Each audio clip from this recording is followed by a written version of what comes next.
Hey, sleepy listener. Welcome to Sleeping Podcast. Where in the world are you listening from? Let us know in the comments. And if you're ready to drift off, like and subscribe. And let's begin. Let me tell you, in the softest way I can, about the night I wandered into the mountains beneath the silver moon.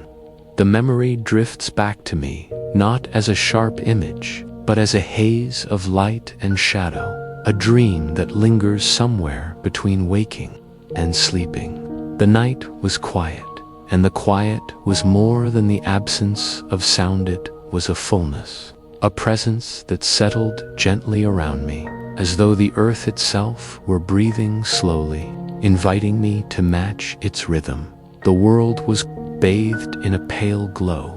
The moon hung low and wide, not fierce, not cold, but tender in its watchfulness, spilling its light in streams across the forest path before me. Every stone, every leaf, every fold of the hills seemed softened, blurred at the edges, like watercolors soaking gently into paper. The air held a faint coolness, carrying the delicate scents of pine needles, damp earth, and the faint sweetness of moss after a warm day. Somewhere nearby, the steady chorus of crickets sang. Their rhythm was even unhurried, a backdrop that steadied my own heartbeat as I walked. The leaves shifted in the faintest of breezes, their whispers so delicate that I could almost believe they were speaking to one another, about the quiet traveler passing through. I walked slowly, each step deliberate, as if I had no destination at all, only the joy of sinking deeper into the stillness of the night. In my hand, I carried a small lantern. Its light was warm, golden, trembling gently with every breath of air. The glow reached only a little distance into the dark, just enough to guide my feet and let the earth ahead reveal itself one step at a time. The lantern's glow and the moon's silver made a tender harmony, gold and silver, warm and cool, shifting around me as I walked. I remember watching the way the lantern light played upon the path, softening the stones and painting the edges of fallen leaves in gold. It felt less like I was holding the light and more like the light was holding me, guiding me gently forward. I thought, as I walked, of how night has a way of reshaping the world. The same path in daylight might feel ordinary, busy with the chatter of birds, the brightness of sun, the pull of tasks and responsibilities. But beneath the silver wash of moonlight, it was as if the world had exhaled, had slipped into a slower rhythm, offering itself not to the eye, but to the soul. I felt my body ease with every step, the chatter of the day loosening, falling away like leaves carried downstream. Perhaps that is why I love to walk at night, because it invites me into stillness. The world does not ask for effort then. It only asks me to notice the soft glisten of dew upon a blade of grass, the gentle sway of a branch, the way shadows breathe as the lantern moves. Night teaches me to listen more deeply, to hear the sigh of wind in the trees, to feel the ground beneath my feet, firm yet forgiving, to sense the wide open quiet of the sky above me, stretching without end. I remember that evening with a peculiar softness because I was not only walking for the sake of the night air, I was following a whisper, a tale I had once overheard from older travelers. They spoke, not loudly, but as if sharing something precious and fragile about a cave hidden in the folds of the mountain. A cave said to hold dreams, as if the earth itself had gathered centuries of slumber within its walls. They said that those who entered might find themselves lulled not only into rest, but into the gentlest of dreamscapes, where the soul could wander safely and the mind could unburden itself. I had not gone seeking proof of such a place before, but that night, beneath the silver moon, the thought drifted back to me like a faint melody, a song half remembered. Perhaps I was not truly searching for the cave. Perhaps I was searching for the feeling of it, the idea that somewhere the world held a chamber of rest, a cradle for dreams, a space where silence itself became a companion. As I walked, the thought of that hidden place wove itself gently into the rhythm of my steps. The path curved slowly between tall trees, their trunks standing like quiet guardians, their crowns mingling high above to let the moonlight filter down in softened rays. The lantern swayed in my hand, each movement casting shifting shapes upon the stones. My breathing grew long and slow, in time with the pace of my body, in time with the pulse of the earth. I let my mind drift like a feather on the air. I thought about how dreams, too, are like caves, hidden, mysterious, filled with quiet chambers we do not fully understand. We wander them when our eyes are closed, moving from image to image, from memory to invention, without ever needing to know why. In that way, perhaps every night is a cave, and every sleeper a traveler wandering its soft-lit halls. The deeper I walked into the night, the less I cared about arriving anywhere in particular. The journey itself felt enough, the touch of cool air on my skin, the lantern's glow on my hand, the ground solid and sure beneath my steps. Time softened, stretched. Minutes felt like hours, and hours like a single breath. I began to feel as though I was already inside the dream cave, even though the mountain still rose ahead of me, its slopes wrapped in mist and moonlight. And so, with nothing to hurry me, and no sound to disturb me but the chorus of night, I let myself follow the path wherever it might lead, whether it ended in an ordinary hollow of stone, or in some hidden chamber whispered of by old travelers. It did not matter. The night itself was the gift. The stillness itself was the dream. And step by step, beneath the pale silver moon, I continued onward, toward the mountain that seemed to wait for me with patient silence, its shadow resting against the sky. Asterisk, the path beneath me was softened by moss, its texture cool and springy underfoot, as though the earth itself had laid out a quiet carpet for me to walk upon. Each step pressed gently into it. The bark of the trees along the way stood rough and sturdy, their trunks like ancient sentinels, their surfaces patterned with grooves and shadows that the lantern glow caught and softened. Dew clung to low leaves and blades of grass, tiny pearls that glimmered faintly in both silver moonlight and the warm tremble of my lantern's flame.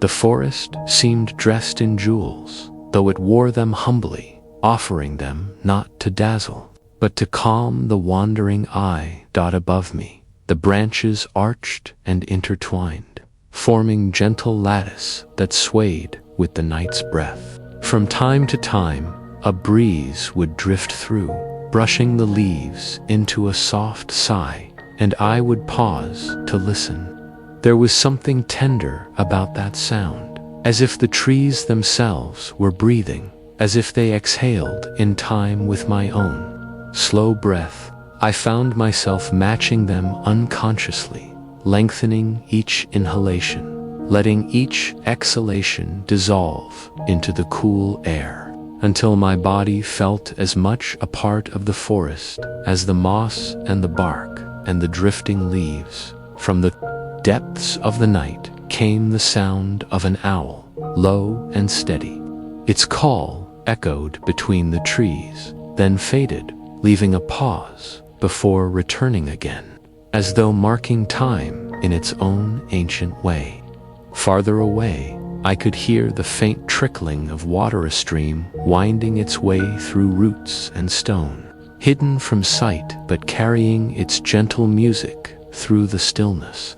The two sounds wove together with the hush of the wind, creating a kind of nocturnal symphony, one without urgency, without beginning or end. It was the kind of music one did not so much listen to as breathe with, the kind that seemed to settle into the rhythm of the heart. I walked more slowly the farther I went, as though each step deserved its own moment of attention. I noticed how the moss cushioned my feet differently than the patches of soil, how the pebbles clicked faintly when nudged, how the lantern light trembled against roots that reached across the path. The act of walking itself became less about arriving and more about moving in harmony with the quiet. My breath fell into step with my body, steady and slow, until I could feel it anchoring me, carrying me gently forward, each inhalation like a tide flowing in, each exhalation like a tide receding. The forest around me felt alive, though not in any way that unsettled me. Its life was a steady presence, a patient kind of company. The trees seemed to lean slightly toward the path, not looming, but guiding. The undergrowth parted here and there, as if opening small windows to let the moonlight fall more directly onto my way. Even the calls of the night creatures felt timed, deliberate, like whispers placed where they would remind me to pause, to breathe, to notice. I felt less like I was walking alone, and more as though the forest itself was gently escorting me, step by step, deeper into its embrace.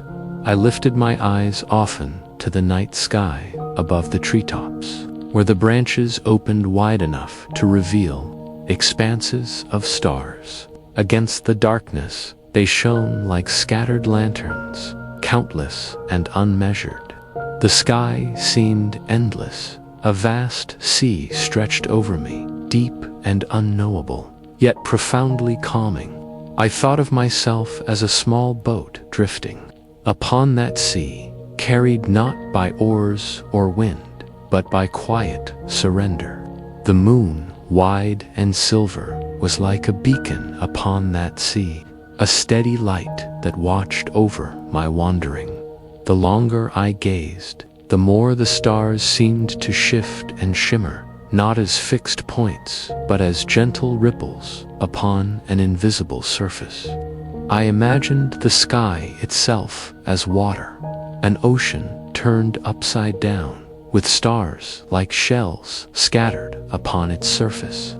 The thought carried me into a sense of weightlessness, as if my body were floating not only along the forest path, but along the vast current of the cosmos. It was a soothing thought, one that made my steps feel lighter, my pace even slower. Every so often, I would pause completely, standing still to let the air move around me. In those moments, I could feel the coolness settling on my skin, the faint moisture of dew drifting from the undergrowth, the grounding firmness of the earth beneath my feet. I would close my eyes, letting my breath lengthen even more, until the silence was not empty, but full of presence, full of listening, full of quiet life continuing unseen. In those pauses, I felt as though time itself loosened, no longer measured by the ticking of minutes, but by the steady unfolding of breath. And always, when I opened my eyes, the path continued, winding gently forward, neither demanding haste nor promising an end, simply waiting for me to follow. I began to notice, in the distance, how the tree line shifted, how the horizon slowly rose to meet the sky in darker, firmer shapes. There was something heavier there, something larger than the rolling forest, and I knew it was the outline of the mountains. Even faint, even softened by mist and shadow, they stood with quiet certainty against the night. They did not loom, but rather rested, their forms wide and still, as if they too were part of the dream the night was weaving around me. And in their presence, even far away, I felt a subtle, gentle, unhurried, like a hand extended not to grasp, but to welcome. The path seemed to lean toward them, and so, with the same calm rhythm that had carried me from the first step, I continued, letting the mountains rise slowly into my vision, like a promise waiting patiently in the distance. At last, the forest began to thin, its dense canopy of branches opening little by little until the tall trunks gave way to stone. The path softened into patches of bare earth, then into scattered rocks, and soon I found myself standing where the forest met the base of the mountain. The air here carried a different weight. It was cooler, fresher, touched with the faint sharpness of pine, resin, and the rich depth of stone, long kissed by dew. The forest behind me whispered in its soft, leafy voice, but before me rose the still presence of the mountain, solemn and unhurried, a silent guardian of the night. The moonlight poured down freely now, unobstructed by trees. It spread across the rocky cliffs like a veil of silver, turning even the roughest edges into soft, dreamlike shapes. Shadows stretched long and dark, not menacing, but restful, as though they too were tired and had lain themselves down upon the slopes. The stones glistened faintly where moisture gathered, each drop reflecting light back into the night, tiny sparks scattered across the rock face. The cliffs looked as if they were dusted with stars, pieces of the sky that had descended to rest upon the earth. The sound of moving water reached me before I saw it, a faint, persistent murmur threading through the hush of the air. I followed it until I came upon a stream spilling gently down from the mountain's folds. It wound across stone and soil alike, never in haste, only weaving, only continuing.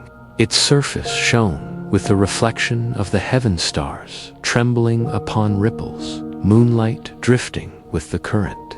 Looking at it was like looking into a mirrored sky, a second firmament flowing beneath my feet. I lowered myself onto a smooth stone at the edge of the stream and let the night cradle me in its calm. The coolness of the water reached up through the air, brushing against my skin, while the steady song of its flow lulled my thoughts into stillness. I sat without counting the time, watching as the ripples carried silver light along their winding path, listening to the steady, unbroken music. It was a song I knew had been playing for longer than I could imagine. For countless years, this stream had poured down from the heights, tumbling over stone, curling around moss, whispering its notes into every night and every day without pause. I thought of how much had passed while the water kept singing. Generations of trees had grown and fallen. The stones themselves had shifted and weathered. The skies had changed their patterns of stars, and yet the stream continued, unwavering, patient. It reminded me of time itself, endlessly flowing, always changing in shape and surface, but always moving, always carrying forward. Sitting beside it, I felt as though I too was part of its current. My thoughts became eddies, swirling briefly, before dissolving back into the flow. My breath rose and fell with its rhythm. My heart seemed to slow, leaning into its pace, as if it had always known this song. I let my hand rest in the grass at my side, feeling the dampness of the earth where the stream had seeped into the soil. Each blade of grass was cool and pliant, its tip glistening with beads of dew. The stone beneath me was smooth, worn down by time and water, carrying the memory of endless seasons passing across its surface. Everything I touched seemed to speak of patience, of quiet endurance, of the slow and gentle shaping that only years can bring. When I lifted my gaze, the cliffs rose higher above me, their faces softened by the moonlight. They seemed almost to breathe with the night, each shadow like an exhalation, each gleam of light like an inhalation. From high above, the wind slipped down the ridges and folds, brushing across the stone in a low hum. It was not sharp or forceful, but steady, a tone that resonated gently as it moved along the mountain walls. The sound met the song of the stream, and together they wove an atmosphere so calm, so enveloping, that it felt less like I was listening and more like I was being held within it. I stayed by the water for what felt like an endless moment, watching stars ripple, listening to the harmony of wind and stream. Time lost its edges here. Minutes, hours, perhaps entire nights could have passed, and I would not have noticed. All that mattered was the quiet, the steady unfolding of sound and light, the way the mountain opened itself slowly, without rush, without demand.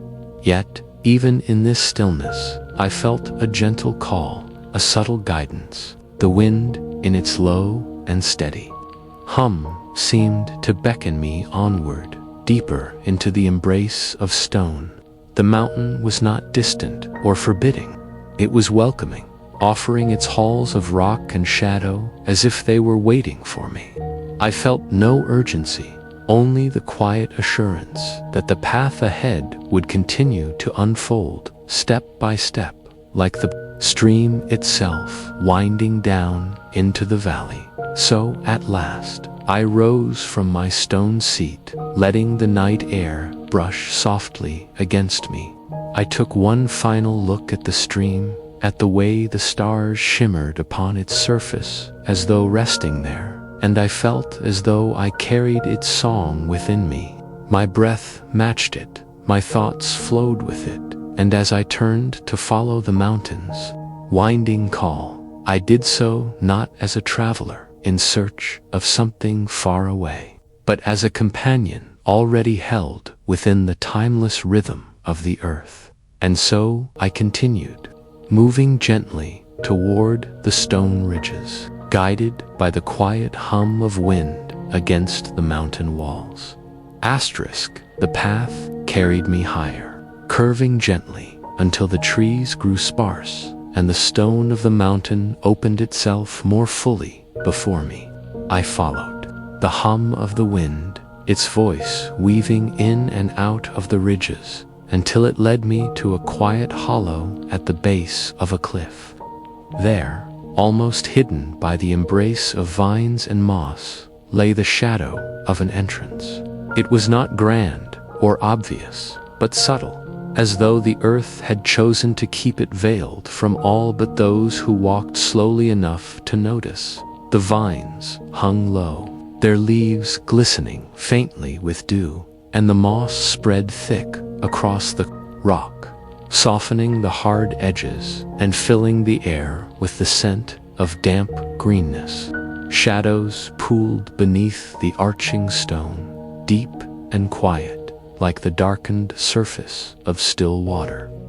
I stood for a long moment at the threshold, listening to the way the air seemed to change there. The forest behind me hummed with life, with crickets and owls and the distant song of the stream. But here the sound thinned into a hush, as though the cave itself were holding its breath. I lifted my lantern, and its warm glow trembled against the vines, catching the edges of leaves in small rings of gold. I brushed them aside carefully, as if opening the curtain of a hidden chamber, and stepped softly across the boundary where daylight and moonlight gave way to the ancient dark. The moment I entered, the world shifted. The air cooled, carrying a faint mineral scent, the deep fragrance of stone that had never known the sun. My footsteps no longer sank into moss, but clicked gently against rock, each sound scattering in echoes that folded back upon themselves. The hush of the cave seemed to receive every noise, amplifying it for a breath, then letting it fade again into stillness. Somewhere farther within, I heard the slow drip of water falling into unseen pools. Each drop rang like a bell, clear and soft, dissolving into silence. I held the lantern close, and its glow cast soft circles of light against the stone walls. The flame flickered, painting shifting shadows that stretched and wavered like living forms. The cave was not hostile or frightening. It felt old, steady, vast. The air held a weight, but not of a presence. Rather, it was the weight of presence, of depth, of time, folded endlessly into the rock. Each breath I drew was cool and grounding, filling me with the sense that I had stepped into something ancient, something safe, something that had been waiting for countless ages. The walls rose unevenly, the surfaces rough but softened by the lantern's warm shimmer. I walked slowly, my steps measured, not from hesitation but from reverence. The space seemed to ask for gentleness, for quiet. Every step felt like an entrance into another layer of silence. A silence not empty, but alive, holding within it the echoes of ages, the murmurs of the earth itself. I found myself slowing even more, pausing to let the atmosphere settle around me, pausing to let my senses attune. The darkness beyond the lantern's reach was thick, but not heavy. It was more like a velvet curtain, deep and soft, waiting to be drawn aside step by step. The further I moved, the less the outside world seemed to exist, as though I were crossing gradually from one realm into another. The air grew cooler, yet I felt warmed by the presence of stone, as if the mountain's heart pressed around me, steady and protective. The lantern's glow reflected faintly upon tiny minerals within the walls, glimmers that looked like sparks caught in the rock. They twinkled gently here and there, like small stars, scattered and patient. I thought of how long they had waited. In this darkness, shining quietly, where almost no one ever walked, each drip of water echoed like the slow ticking of time. I imagined the droplets shaping the stone, carving their path with persistence so gradual it could not be seen within a lifetime. In that thought, I felt my own sense of time loosening. The minutes of the day seemed irrelevant. All that mattered was the unfolding presence of the cave, each step, each breath, each echo. Deeper still, I felt the sensation of crossing into another world, a world where silence itself had form and texture. The walls closed gently around me, yet I did not feel confined. Instead, it was as though I were being held, as though the cave were gathering me into its arms. The flickering glow of the lantern revealed curves and hollows in the stone that seemed less like accident and more like artistry. as if the earth had shaped them with intention.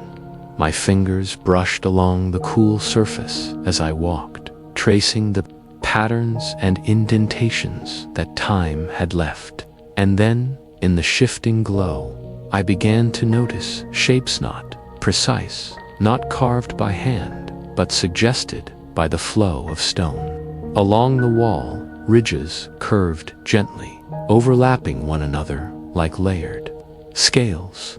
They shimmered faintly in the lantern light, their contours so delicate and natural that they seemed alive. I paused, running my hand across them, feeling the smoothness between the ridges, the way they caught the glow at different angles. They looked like dragon scales, not of a creature resting there, but as if the mountain itself remembered one. Perhaps it was only the language of stone, the way minerals layered and hardened over time. Yet, as I traced the patterns, I felt a quiet wonder, as though I had stumbled upon a secret left by the earth, a memory etched not in words, but in form. The scales seemed to shimmer with a faint story, a story not told but breathed into the cavern's very walls. I lingered there, lantern light trembling gently against the stony ridges, my breath slow, my heart quiet. The air held me steady, the echoes wrapped softly around me, and I knew I was standing not simply in a hollow of rock, but in a threshold, a place where time bent low, where the ordinary world loosened its grip, and where another kind of dreaming might begin. I walked deeper into the mountain, lantern swaying gently at my side, its glow a small golden circle amid the greater darkness. The air seemed to grow thicker, not in a way that burdened me, but in a way that surrounded me, as though the stone itself leaned in closer the further I stepped. The walls continued to glimmer with those faint, scale-like patterns, their surfaces shimmering as the light brushed across them. It was not the sharp gleam of polished stone, but a softer gleam, a whisper of reflection, as if the walls themselves were breathing, their surfaces rising and falling with the slow rhythm of a hidden life. At times, when I tilted the lantern just so, I caught the impression of a shimmer darting across the curve of the rock, like starlight caught beneath the earth. The cave did not feel empty. It felt alive with the memory of something vast and silent, something that had lingered here so long it had become part of the stone itself. The shimmer seemed to move as my breath did, pulsing faintly, as though the cavern were inhaling and exhaling with me. I paused often, letting the lantern hang low, watching how its glow rippled across the walls. In those moments, I felt as though I were standing not inside rock, but inside a dream that was not mine alone, but one shared, old as the mountain, deep as the earth. My thoughts turned to the shape I imagined, the image of a dragon, curled in slumber, scales pressed into the walls, its body stretched through the corridors like a river of stillness. Perhaps no dragon had ever truly slept here, and yet the cave seemed to remember one, as though dreams themselves had weighed enough to leave their mark. Dreams, I thought, are not so different from rivers. They carve through us as water carves, through stone, slowly, patiently, shaping our inner landscape without noise or hurry. They deepen hollows, polish edges, create chambers we may not notice until we stumble into them years later. This cave, with its echo of scales, felt like such a chamber, shaped by something unseen, something softer than water, but no less enduring. Perhaps a dragon's dream had once filled this place, spilling into the stone until the cave itself could not help but remember. I let the thought drift further. How many rivers had been shaped by dreams? How many forests had grown because someone, somewhere, once held a vision of green in their sleep? How many lives had been softened or turned by the touch of a dream as subtle and as unstoppable as water seeping into earth? It comforted me to think of dreams not as fleeting images, but as roots, as quiet forces that continue to shape long after the dreamer has woken. The cave seemed to invite such reflections. Its silence, not empty but fertile, filled with echoes of possibilities. Each glimmer upon the wall felt like a star caught underground, as though the heavens had scattered themselves here, hidden from the world above, but still shining for those who entered. I thought of how stars, too, are like dreams, distant, unreachable, yet guiding, steadying the traveler who lifts their eyes to them. And here they were again, not in the sky, but within the earth, as if the cave itself was a mirror of the cosmos, a hidden night folded into stone. As I walked, the walls widened, the space opening into chambers that breathed with their own quiet presence. The air shifted, cooler still, carrying with it a faint dampness, the scent of stone that had been untouched for ages. My footsteps echoed more slowly now, softer, stretched by the size of the chambers. Droplets of water fell here and there, their sounds landing like single notes in a vast silence. Each one lingered long, fading only to be replaced by another, patient and unhurried. The deeper I moved, the more the cave seemed to dissolve time. My lantern light pooled across the floor, spreading over stone as smooth as riverbeds, as though centuries of water war, centuries of dreaming, had carved it into gentleness. Shadows draped across pillars and curves, turning them into resting forms, shapes that might have been wings folded, tails coiled, heads bowed in slumber. Nothing was sharp, nothing abrupt, only layers of stone that seemed to breathe out stillness, each one cradling the next.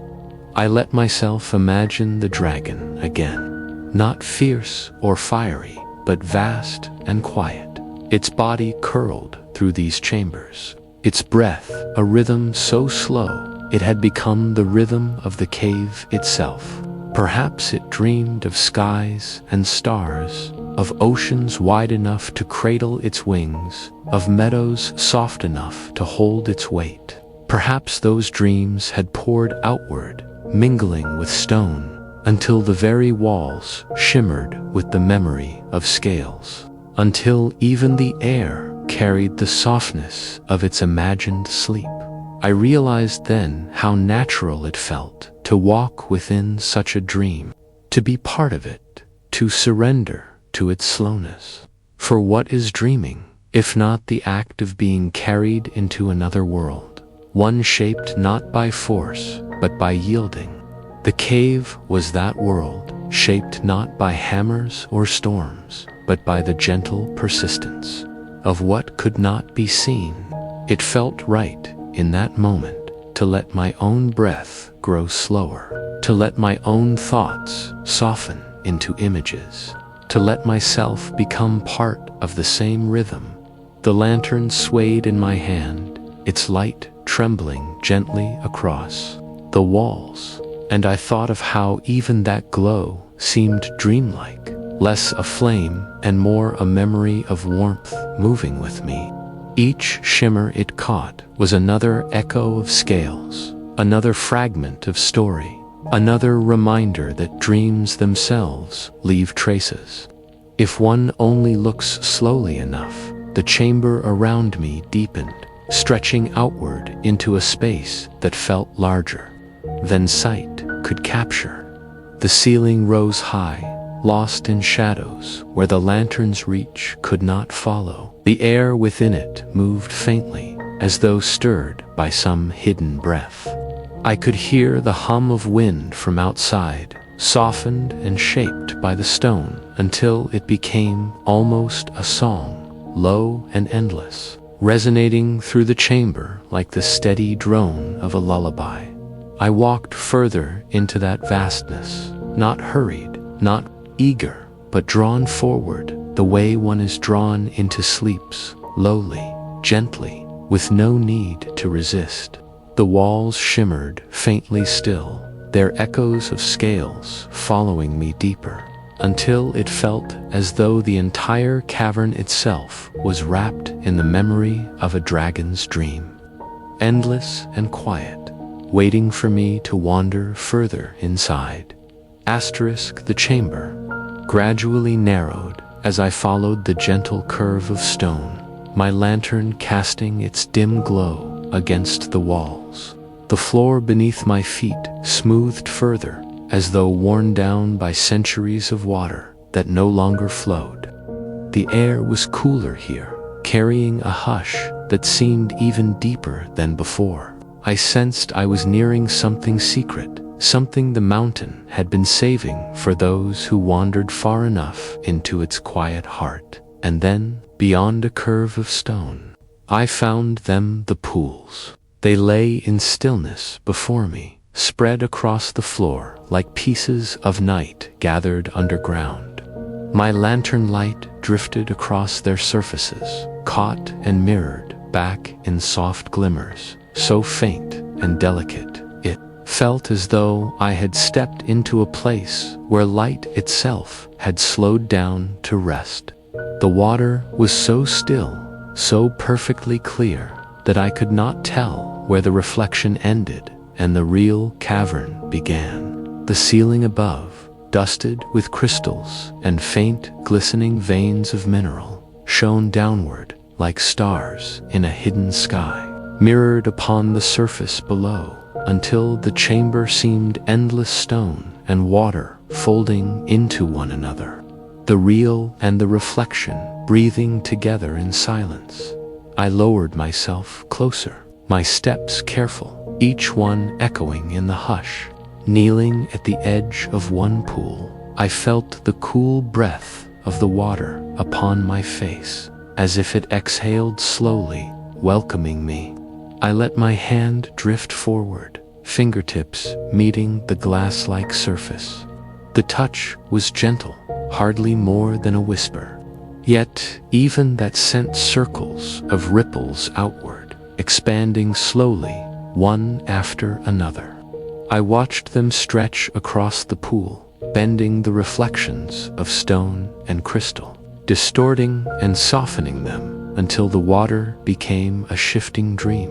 When the ripples reached the edge, they turned back, folding into one another until the pool stilled again, returning to its perfect silence. It felt less like water and more like a resting place for thoughts, for breath, for whatever one carried. Inside, each ripple seemed to echo through me as well, spreading across my chest, widening through my mind. The pools held a stillness so complete that it invited everything restless within me to fall quiet, to sink down into their depths where it could rest undisturbed. Perhaps the pools had always been this way, guardians of silence, mirrors for those who wandered into their glow. I leaned closer still, watching how the lantern flame trembled on the surface. It did not blaze or flicker wildly here. Instead, it seemed softened, calmed by the water's quiet presence. It was as though the pools were teaching the light itself how to rest, showing it how to slow, how to surrender its urgency. The reflections on the surface deepened until I felt I was gazing into another world entirely, one where flame and crystal and dream mingled without edges. The longer I lingered, the more I felt the pools were not simply water. but memories held by the mountain. Memories that had settled, become clear, and now lay in silence, waiting for any traveler to pause and see themselves reflected. In their surfaces, I saw not only my lantern, but also fragments of thought, images of rivers I had once stood beside, skies I had once gazed into, nights I had once let carry me into sleep. It was as though the pools had gathered them quietly, holding them in safekeeping. I touched the water again, slower this time, and watched the circles spread once more.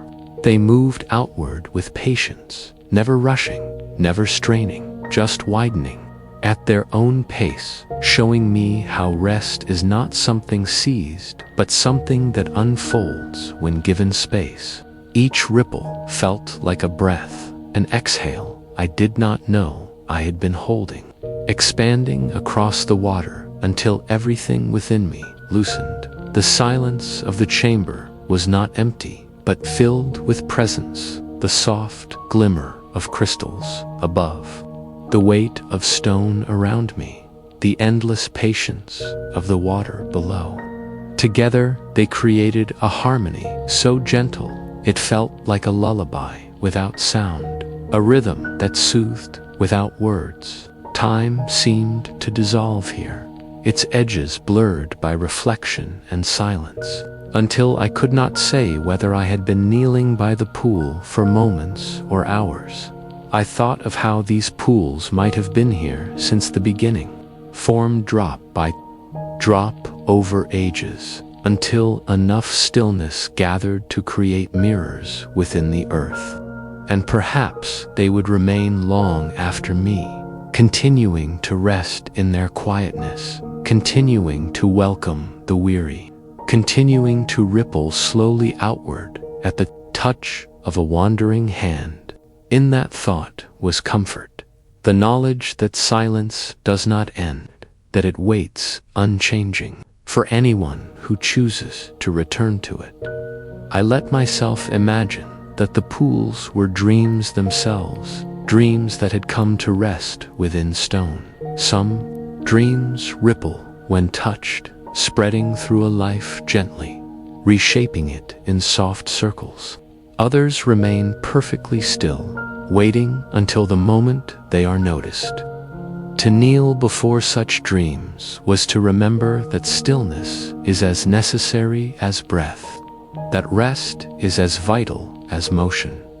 The chamber stretched further, and I could see more, pools glistening faintly, each one like another thought at rest, another reflection waiting. They seemed to lead inward, guiding me deeper, as though they knew the way and wished only to carry me gently along. I rose slowly, lantern steady in my hand, and took one last look at the water behind me.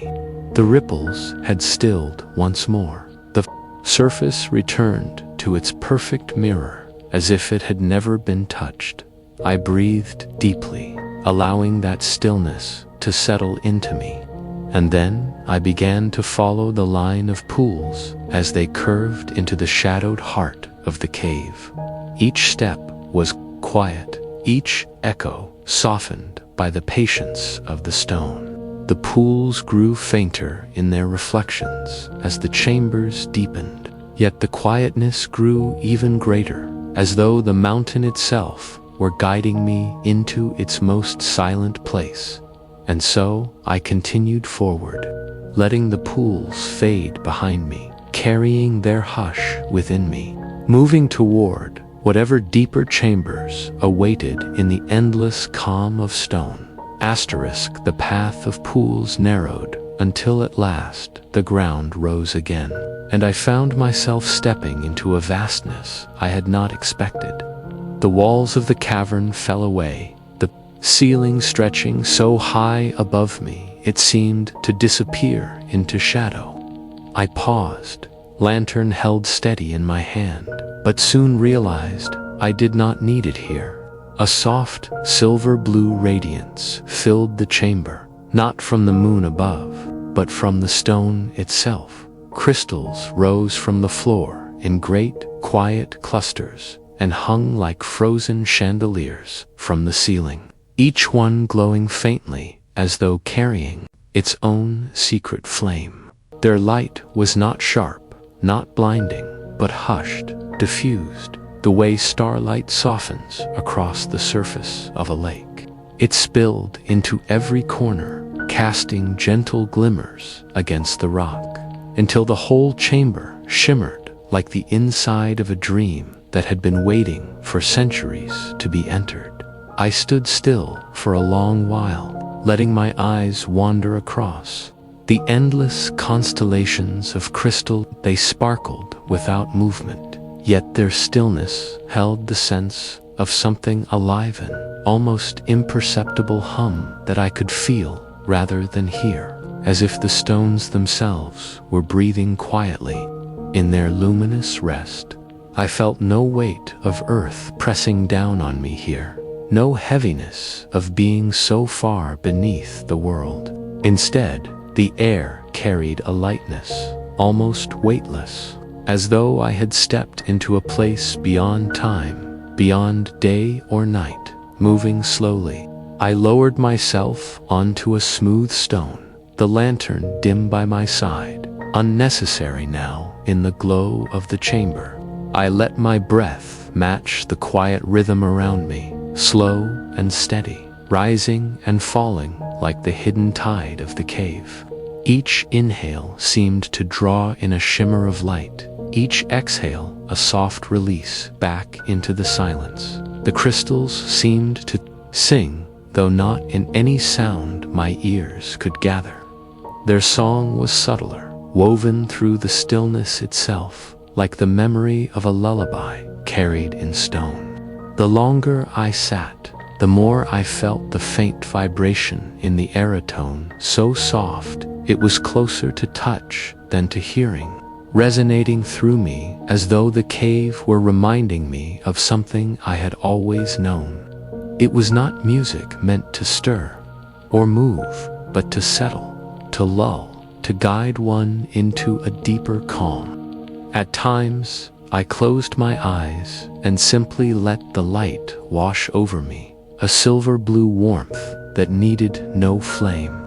Behind my lids, I could still see it, soft patterns of glow moving gently like streams of starlight. It reminded me of how stillness can carry light, how silence can hold a song, how emptiness can in truth be deeply alive. I thought then that the cave was not hollow, but filled with patience, with presence, with the memory of time gathered slowly in layers of stone. Its silence was not the absence of sound, but the presence of listening, as though the entire chamber was tuned to the breath of the earth itself.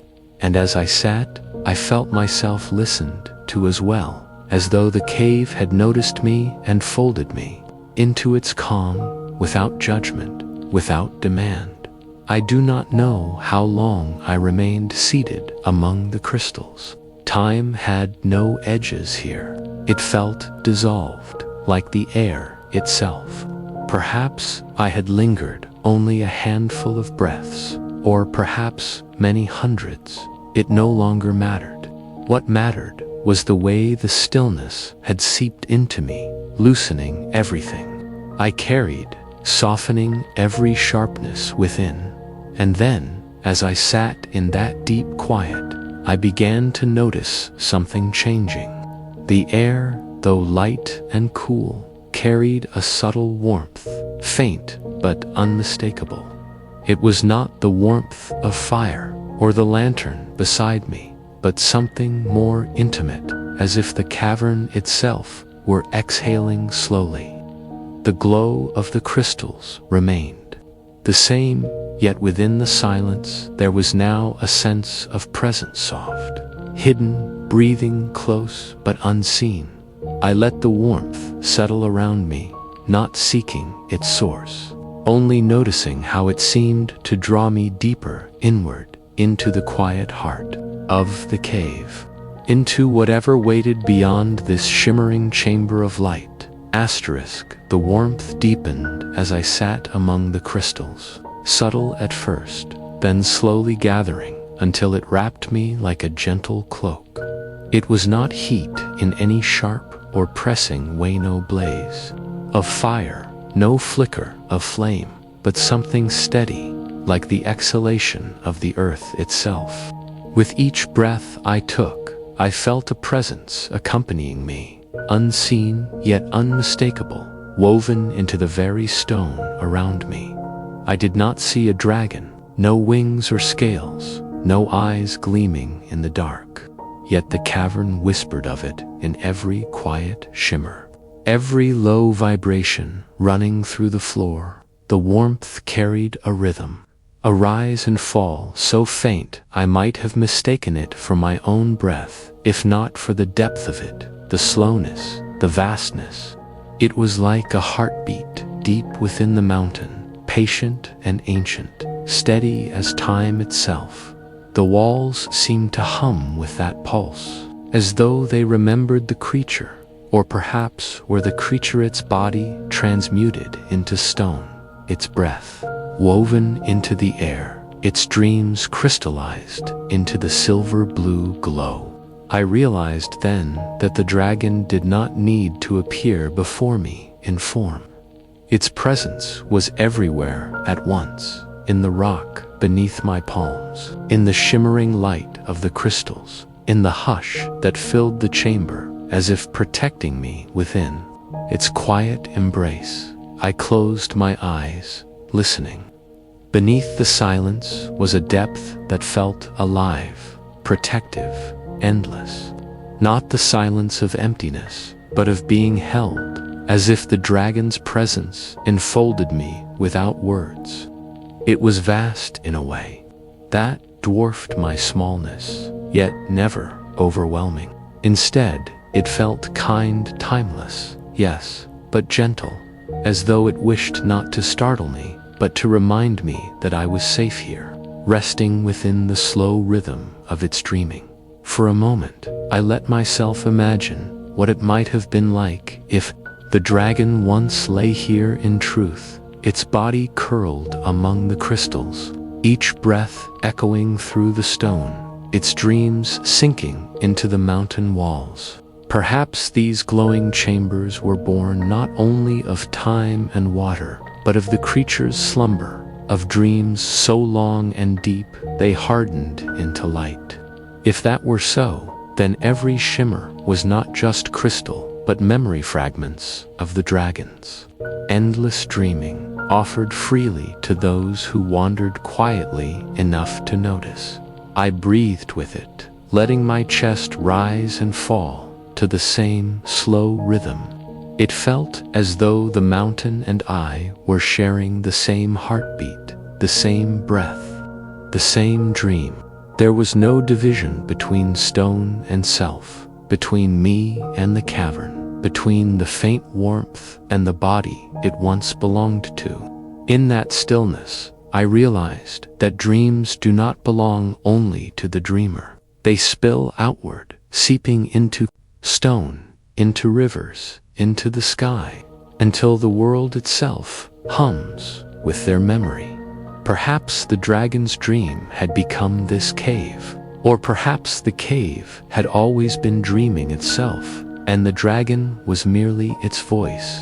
Either way, I understood now that to walk here was to step into that dream, to be gathered into its protection. Nothing was demanded of me, no offering, no answer, only that I allow myself to rest, to listen, to breathe. The crystals glowed softly against my closed lids, and I felt the warmth seeping deeper into my body, loosening muscles, softening thought. I leaned back upon the smooth stone, the ground beneath me, steady yet tender, as though it carried the memory of countless sleepers who had lain here before me. I imagined them, travelers pausing in the cavern's embrace, each finding the same quiet heartbeat, the same breath of stillness. Perhaps none of us had ever been alone here. Perhaps the dragon's presence had always lingered, unseen but close. Watching gently as time unfolded, the air pulsed again with that faint rhythm, and I let myself be carried upon it. It was slower than my own pulse, deeper than any tide, older than wind or rain. It did not rush, did not change, but remained constant, like the center of a wheel around which everything else might turn. Resting there, I felt myself slipping into its stillness, not as though I were falling asleep, but as though I were being folded into a breath so ancient it had no beginning or end. I opened my eyes briefly, and the crystals shimmered back at me, casting soft halos of light across the chamber. It was as though they too breathed, glowing in time with that hidden rhythm. I no longer sought to understand it, no longer tried to separate dragon from stone, stone from silence. It was enough to feel it, to know that within this cavern lay something protective and vast. Watching not with eyes but with presence, I lay down fully then, the stone cool beneath my back, the air warm above me, the glow settling like a soft blanket across my skin. Each breath I took felt as though it was not mine alone, but shared, drawn in from the cavern, exhaled back into its dreaming. The dragon's breath moved through me, steady and endless, and I gave myself to it without resistance. In that moment, I understood. I was not merely within the cave. I was within the dragon's gentle breath, within the dreaming of the mountain itself. And in its timeless rhythm, I felt safe enough to close my eyes and rest, as though sleep itself were part of the dragon's endless, protective dream. Asterisk, the chamber grew quieter the longer I lingered, until even the faint hum of crystals seemed like little more than a lullaby folded into the air. As I wandered, lantern in hand, I discovered a hollow carved into the stones, smooth-rounded, as though shaped by the gentle patience of centuries. Its surface caught the lantern glow and sent it rippling like pale water across the walls. Asterisk, I set the lantern nearby and lowered myself into the hollow. The rock was cool against my back at first, but before long the warmth of the cavern warmth that was not entirely of my own body rose up through it. It seemed to meet me halfway, as though the stone itself wanted me to rest here, as if it had been waiting for this moment. The shape cradled me perfectly, neither hard nor soft, but exactly as it needed to be. Above me, the cavern walls glistened faintly, as though the mountain's skin had been dusted with a soft veil of stars. Tiny beads of moisture caught the lanterns, glow shimmering like constellations scattered in stone. I lay still, my hands folded loosely upon my chest, and I could feel the slow, steady warmth around me, the dragon's unseen presence wrapping itself over me like a blanket. The sensation was unlike anything else. It was not only the comfort of lying down after a long walk, though there was that too. It was deeper, more complete, as if the cavern had accepted me into its rhythm. Each inhale filled me with calm. Each exhale released not only air but thought, worry, weight. I closed my eyes and felt myself soften into the hollow, as though the stone and I were breathing together. Asterisk, there was no rush. The cave seemed to move at its own time, a time that had nothing to do with days or clocks. Its breath was the mountain's breath, slow and endless. I let myself fall into that pace. My breathing became tidal, rising like a swell upon the sea, falling like waves returning to the shore. Inhale, exhale, again and again, until I felt as though I had become the tide itself. Thoughts that had once stirred in me grew lighter, fainter, dissolving as mist dissolves in the morning sun. Each one drifted up, paused for a moment, then quietly vanished into the cavern's hush. The dragon's warmth seemed to draw them away, not in a forceful way, but like a gentle wind dispersing smoke. Soon, there was no story left in my mind, no memory pulling me outward, only the simple rhythm of breath and the glow of the cavern around me. The silence deepened as I surrendered to it, not the silence of absence, but of fullness, like being wrapped in music, so soft it becomes indistinguishable from the air.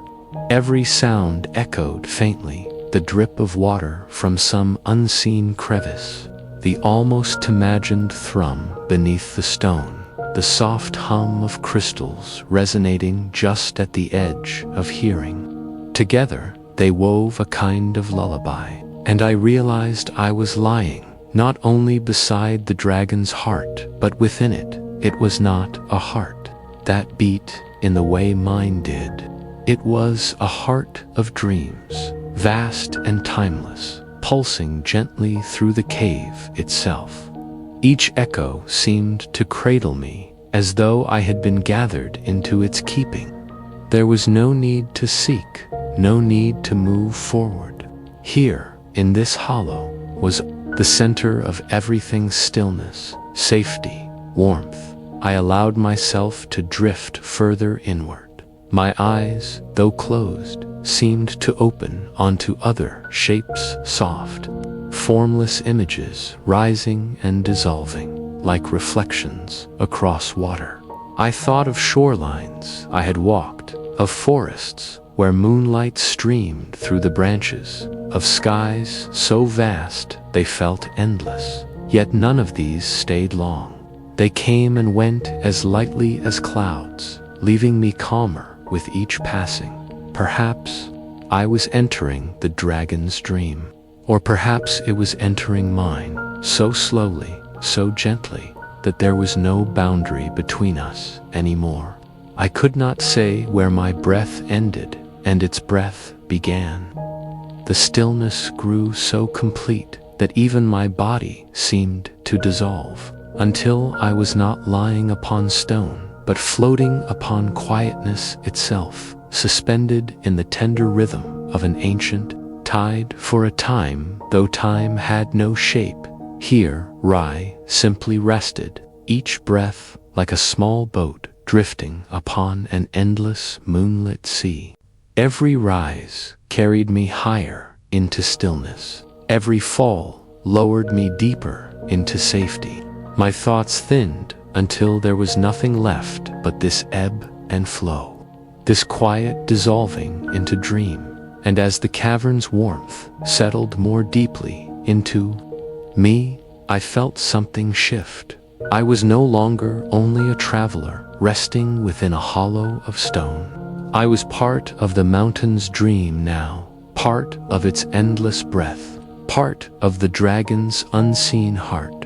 The hollow beneath me seemed to expand into boundless space, and I floated further still, carried gently into the calm beyond Kamentu. The shared dreaming that awaited. The cave seemed to deepen, the longer I lay within it, as though stone itself could breathe me farther inward. I felt the hollow beneath me, holding my body with perfect patience, and above, the faint shimmer of crystals blurred into a gentle haze. My eyes closed, yet the darkness was not empty. It began to bloom with shapes that felt older than memory, soft and slow, as if carried from the dragon's dream into mine. I imagined the vast fields it must have dreamed of, endless meadows rolling beneath skies drenched in silver light. Grass whispered like a lullaby as it bent beneath invisible winds, each blade moving in harmony, a single breath stretched across an infinite plain.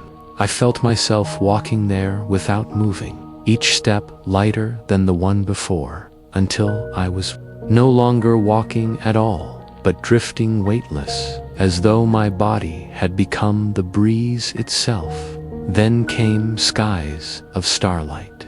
They spread above me like oceans turned upside down, so many stars that they merged into rivers of brightness. I let them pour through me, endless and gentle, as if I had become a vessel for their glow. The stars did not shine with urgency, but with patience, like lanterns hung for eternity. I breathed in, and they pulsed with me. I breathed out, and their glow softened, circling back again, and then the ocean vast, unbroken, without storms. It spread out in all directions, its surface as calm as glass, reflecting moon after moon. I floated there without need for a vessel, the water holding me as though I belonged to it. No waves, no winds, no boundaries, only the deep rhythm of tides, so slow they felt eternal. I could have dissolved there forever, and perhaps I already had. Each vision washed through me, not in sequence, but in circles, looping gently back to one another, like waves that forever return to the same shore. Meadow, stars, ocean, ocean, stars, meadow, they came and went, with no edge, no beginning, no end. I let them carry me, and I let myself forget where I began. My breathing slowed to match them. Each inhale rose like a meadow awakening in the morning light. Each exhale fell like an ocean resting in moonlit stillness. My body, my thoughts, my very sense of being, everything followed that rhythm until there was nothing separate left. Only breath, only stillness, only the dream moving through me as if I were its quiet instrument. Repetition became a kind of song. I heard the words without speaking them, heard the images without seeing them. Meadow, stars, ocean, breath, light, tide. Again and again, soft circles folding over one another. Nothing sharpened, nothing demanded. Everything simply returned, the way waves return, the way the moon returns, the way silence returns. I grew quieter inside. My thoughts, once voices, then whispers, became no more than shapes dissolving into mist. They lingered for a moment, like patterns upon the surface of water, then softened, spread, vanished. I did not follow them. I did not need to. The dragon's endless dream held me, and I let it. I felt myself dissolving to not into nothingness, but into spaciousness, into the great hush that lay beneath all things. My body seemed to fade until it was no more than breath, and even that breath was not mine alone. It was the caves, the dragons, the mountains, slow, steady, eternal, meadow, stars, ocean, again, until there was no longer even the need for words. Only the rhythm, only the dream, only stillness. And in that stillness, I drifted deeper, where even images grew soft, where even thought was gone, and all that remained was a quiet sea of light carrying me gently inward. The story within me grew quieter, as though even words were beginning to fall asleep. My breath slowed, stretched, and softened until it no longer seemed mine alone. It was the cave's breath, the mountain's breath, a rhythm older than thought. In the hush, I felt my chest rise like stone lifting under the patience of time, and fall like water folding into its own stillness. Each inhale was warmth, each exhale was surrender. The air wrapped around me like a blanket woven from silence.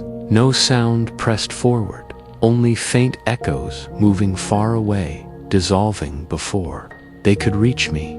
I felt them as whispers against the edges of awareness, the drip of unseen water, the sigh of stone cooling, the soft hum of crystals hidden deeper in the cave. They did not come to wake me.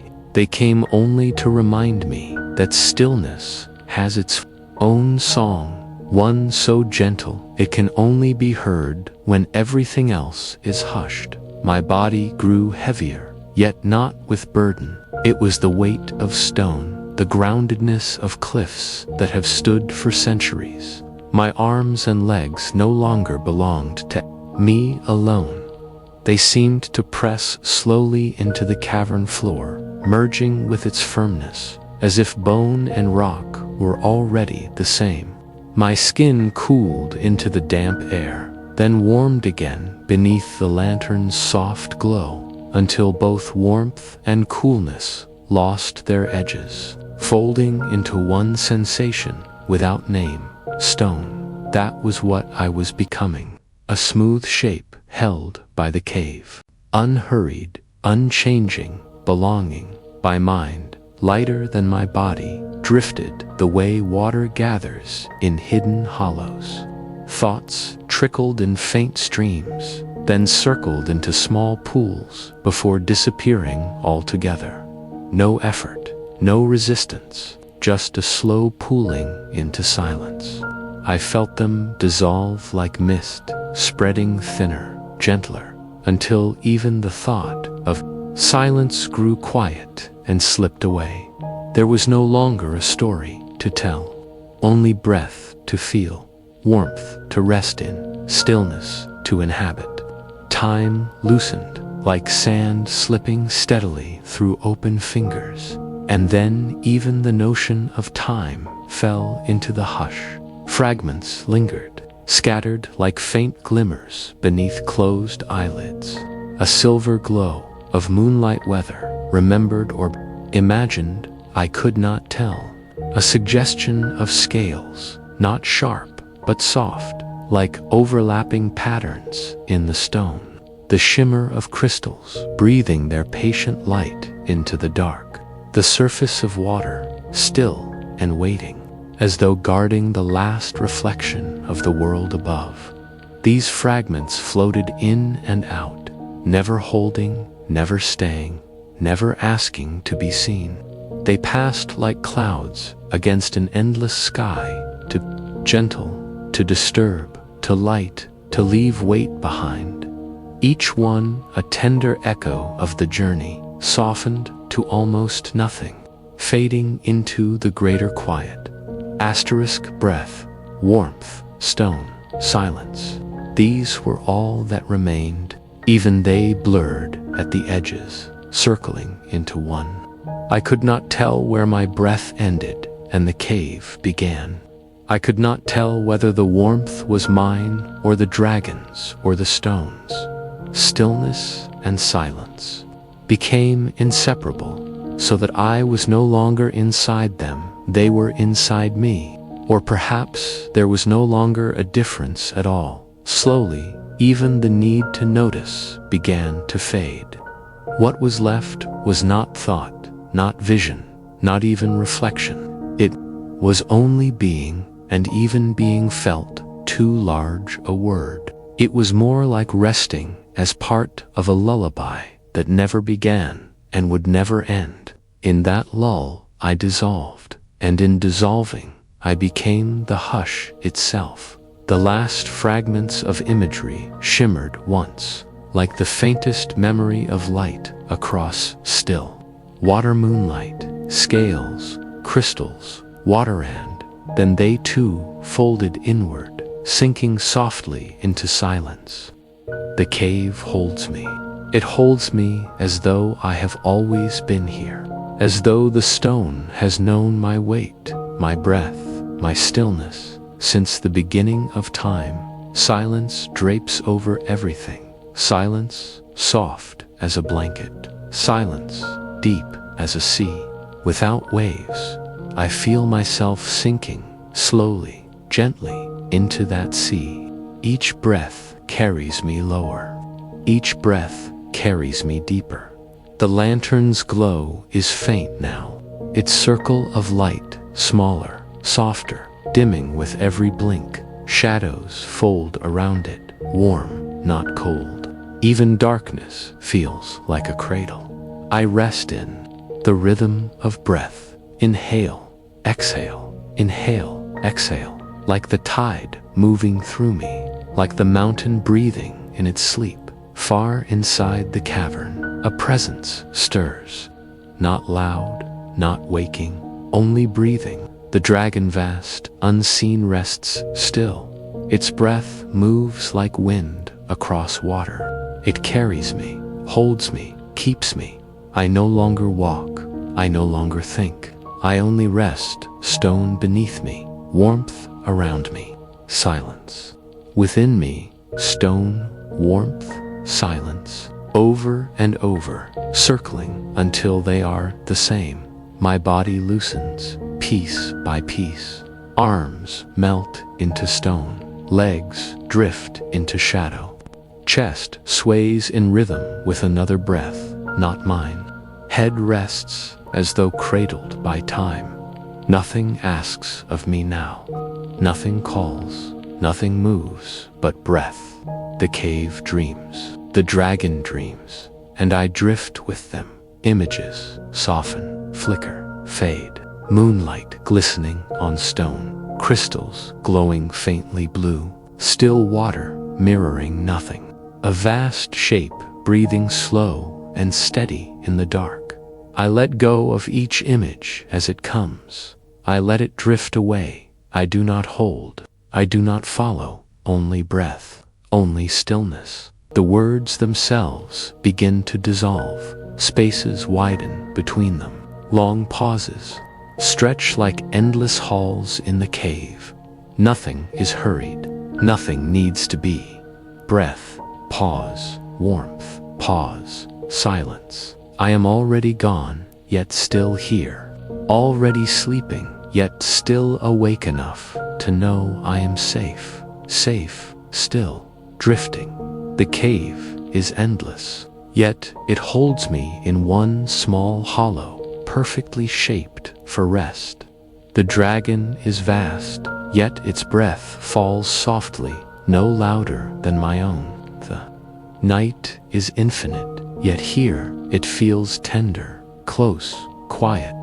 I drift further, the edges blur. My thoughts dissolve before they finish.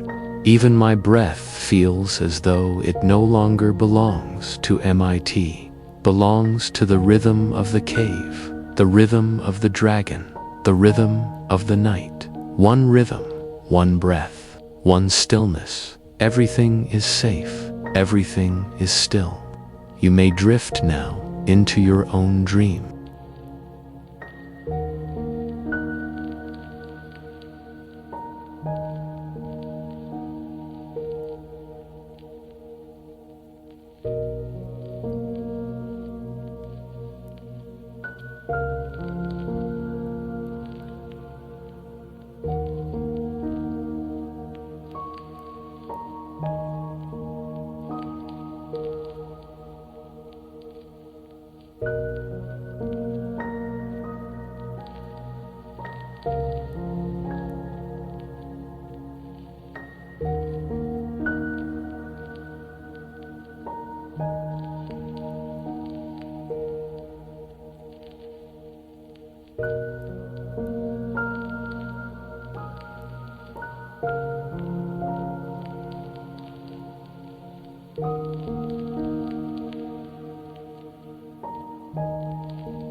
you.